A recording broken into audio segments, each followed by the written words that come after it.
তো গাইজ, কি খবৰ তোমালোকৰ?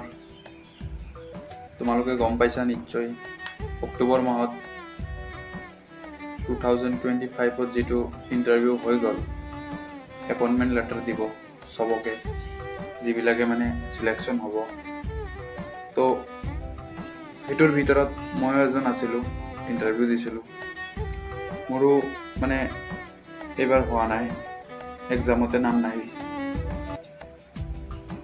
চালা, এতিয়া এনেকুৱা লাগি আছে, কি কৰিম নকৰিম সেনেকুৱা লাগি আছে। ইমানো ইজি নহয় ল'ৰা মানুহৰ জীৱন, এটা দায়িত্ব থাকে, বয়সো বাঢ়ি আছে।